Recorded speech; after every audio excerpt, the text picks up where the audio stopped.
The belly loin piece up through here, you will see again those beautiful pork chops I had, and this is cartilage here from the ribs, but I will want my pork chops to come to about down here.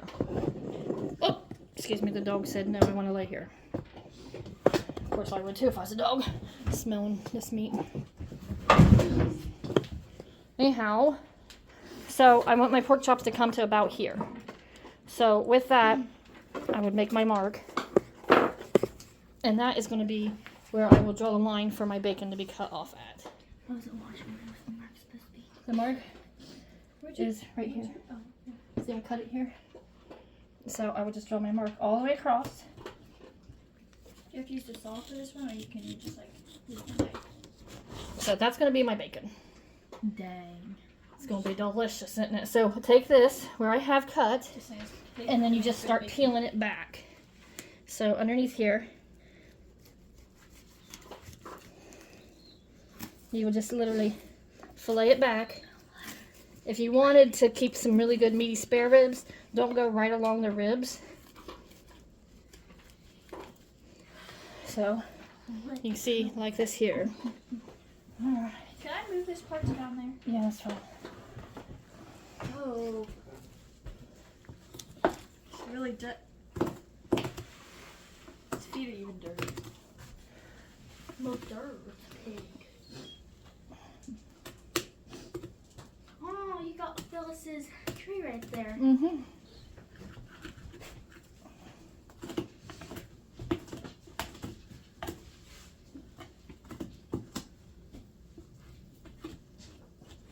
So where are you gonna make out of this? Right there, the bone. Those will be spare ribs. What's that? It's just an extra cut of meat that, like I'll bake in the oven and barbecue. I said, can you cook ribs? Yeah, I cook ribs all the time. Is this the bacon part? Yes, this is going to be my bacon. Why is this part hard? Because it's fat. Oh. I hate fat on bacon. I hate fat, period. This is disgusting. Especially the bacon.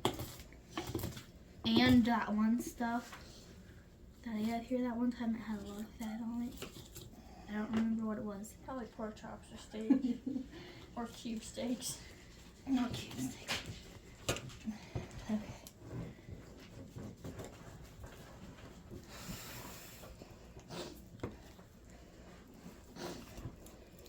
This is a good arm workout. You're telling me, sister. I got a little bit in today.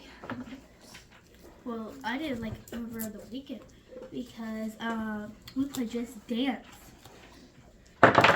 Okay, so there's your spare ribs here with my loin here. And then this here Oh, it even has a line. is my big old slab of bacon. Just not for sure. Right where it came off the ribs.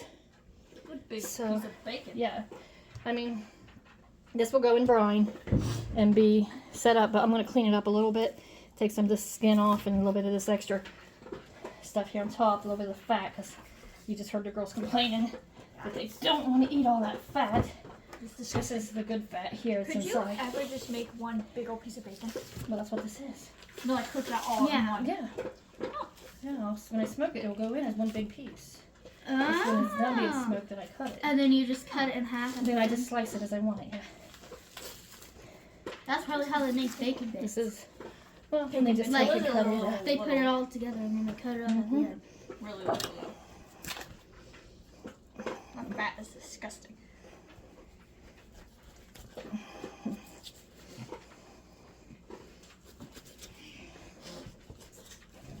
This is what I want my daughter to look like. Oh yeah, Okay, and then this is your lard Uh-uh. that I will have, especially here. Look at this. This is all lard. This will be what I will render down that I have showed in the past few videos. So that's going to be my lard. Now I do want to point out down here is some cartilage that is under the ribs. I clearly don't want to leave that on there. So that will be taken off and go into scrap. The dogs will appreciate that when I give it to them. Preferably the outside dogs, because I don't want to deal with that. But so, you know, just feel around it. That's about all the fat I'm going to take off of it, because, well, you know, bacon ain't bacon unless it's got some fat on it. So this will be put into brine, be put up for brine. But this is my bacon here. Oh, it's dirt. Yeah, my. Okay, inside of here, you got the outer loin, but down in here, just like in your deer and everything else, you've got an inner loin that runs just behind the ribs on top of the spinal cord. So we can remove that.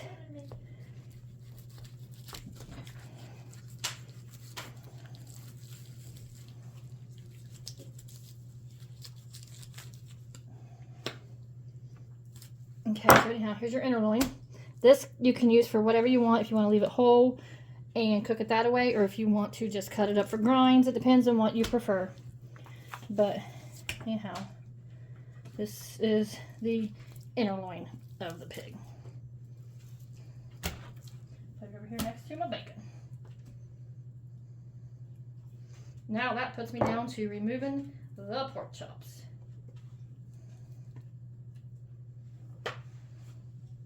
Okay, to remove the pork chops, first thing I'm going to do is remove these ribs. And I'm going to hopefully incorporate the help of my noose to do that while I hold it up.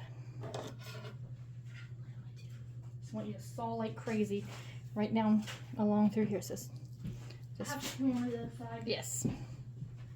Just follow that line and saw down. There you go. It won't be hard because the ribs aren't that hard. It's just to getting it Thing started. is because I'm not holding it. No, you want to hold it? No? Here, let me see. Let me get it started. It's got to have a...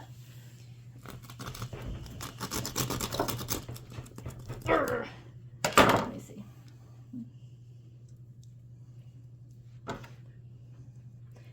These saws don't do great on the meat, just on the bone itself. Just You know lay what? it down. That's what I'm doing.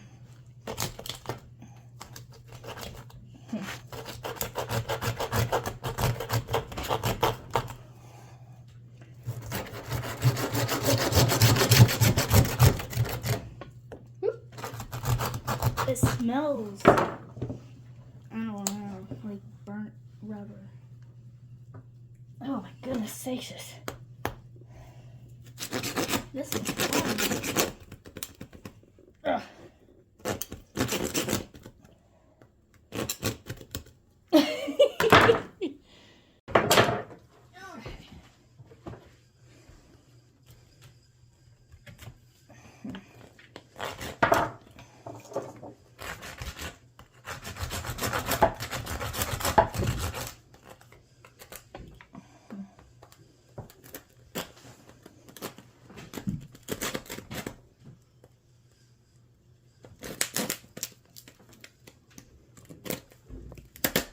Oh my gosh, this is a pain. Okay, so I changed my mind because it's kicking my butt.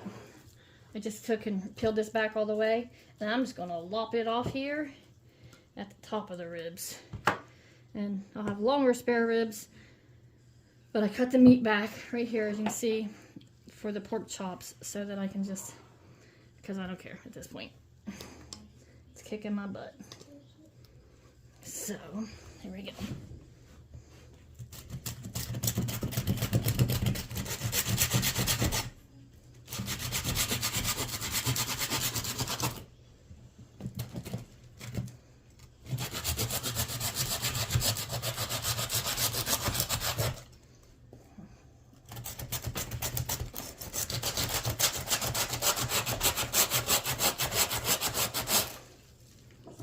Ugh. My gosh. Who would ever think that this was a workout? No, Megan. Okay, thanks, man. What are you doing? I even Just scrubbed the bottom of it. I don't care about that. Just set it down.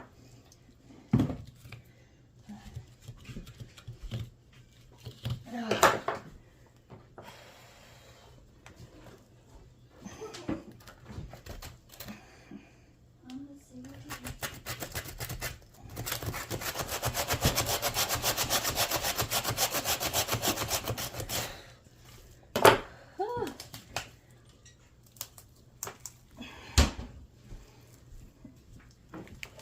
Oh my gosh! It's kicking my butt!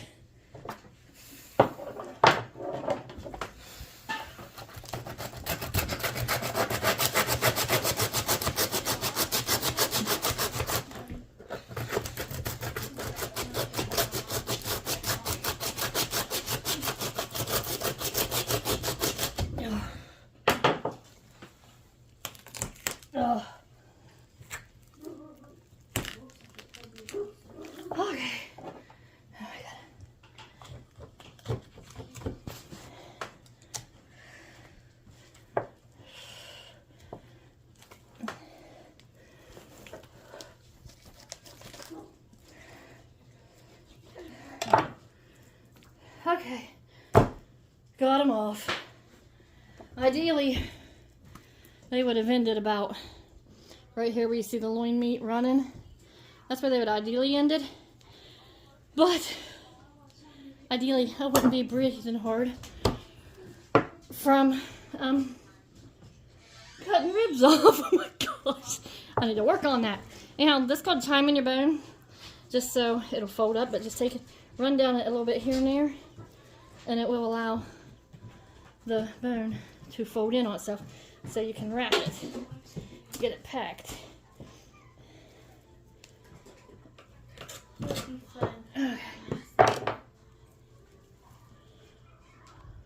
Okay, so anyhow, here's your ribs. You can see where I put little cuts in them, and that just allows them to roll so that they can be wrapped up better. Paper, baggy, whatever you want to put them in. So there's going to be my spare ribs. As you see, they do have some meat on them yet. That takes us to the pork chops now. Oh, except for this piece of meat bone here I left because, honestly, ugh. Okay, so your bone and chops, I would cut through here, but I had to cut it back so far. And I don't know how much I can handle using that saw. It's killing me. But I might just remove at least this front layer here and make some boneless chops here. So let's do that. Let's peel this back.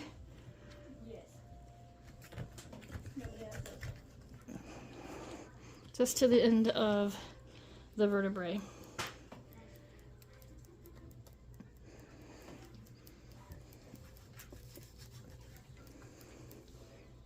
Okay, so I'm gonna cut it right here on to where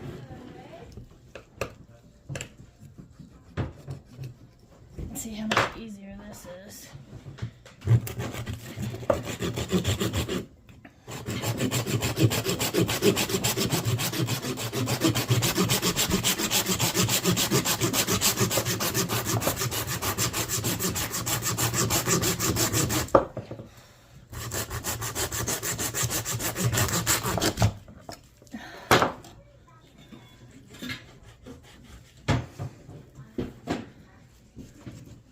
Okay.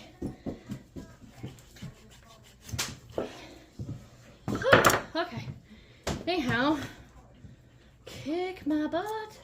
I'm washing my hands. Okay. You can see, this is the center of the vertebrae. If he cut it down the center, would have been right down through here, because this is where its backbone is. So, what I have is the whole bloody backbone attached on this end, where it was so hard to cut on these chops, which is why I'm freaking dying. And so we are just going to take and lop it off.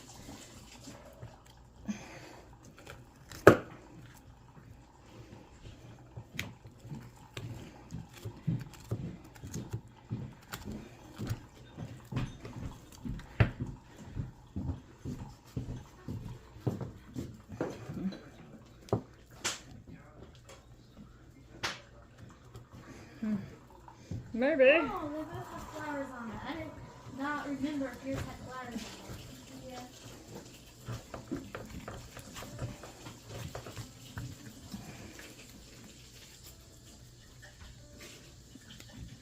Yeah. Okay. So essentially, here's a loin. A piece of loin like you'd buy in the store. Or I will cut it up into pork chops. But that's a loin right there with a piece of cartilage in it. Good night and Gertie.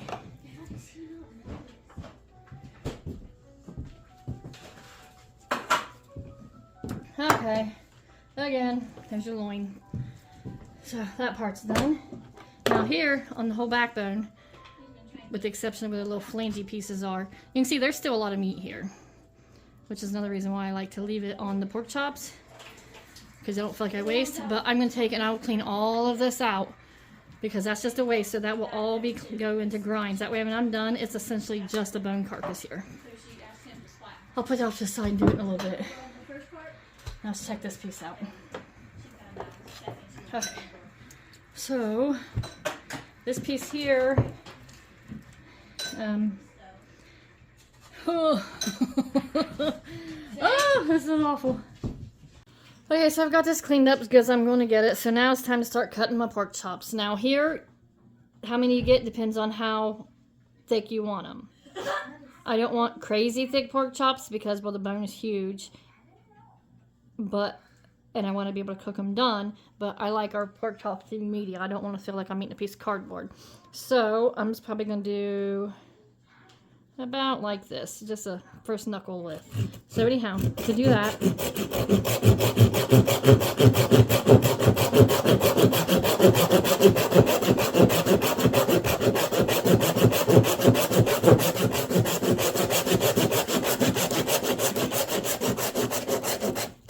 oh my gosh. Okay, you get it though. To do that, I will cut into and cut through with it, and then they don't do well with the saws with that on the meat, so I have to actually cut the meat part so that my pork chops are as thick as I want them to be. So, cut the meat down. So maybe if you don't have good tools, I might actually recommend that you do this as a boneless cut. But I like bone.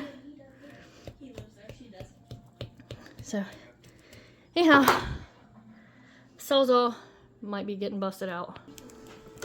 Okay.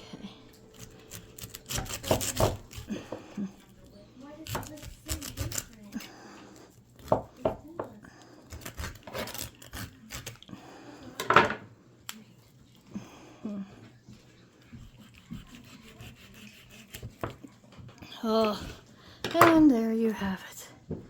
A bone-in pork chop. Oh, here we go. These better be good. I will do that all the way down. Or I will wait for my husband to come home with the Sawzall because we left it in his truck. One way or the other, I'm boning pork chops. With the boneless loin that I had cut off from the top, I'm going to butterfly these so that I can have some big chops. So, you know, I'll do a couple inches thick here.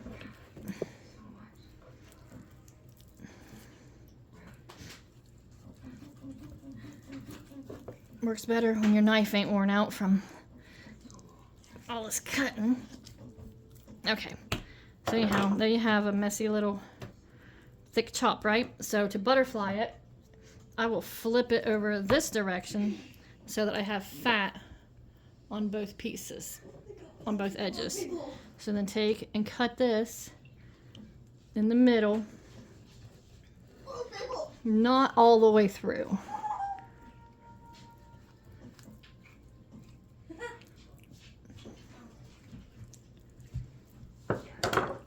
Okay.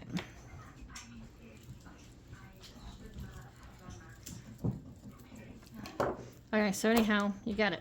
Now that is one big pork chop. There you go. And that's how you make a thicker boneless butterfly chop. So I will do that all the way across here after I sharpen my knife.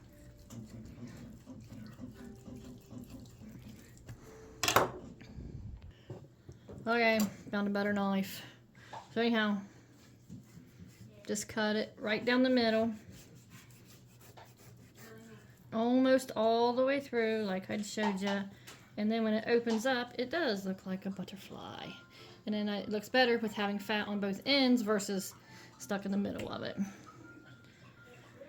So that will give me 1, 2, 3, 4, 5, 6 boneless chops out of the piece of rib or loin. And then we'll see how many bone-in chops we get out of it too. So finish these two up here. Okay, so I got the half of the vertebrae cut off. It took me, you know, forever.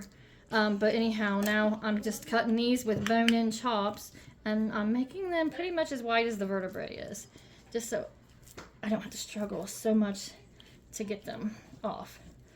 But to cut them through, I have to cut the meat, because like I said, the saw does not like to cut the meat.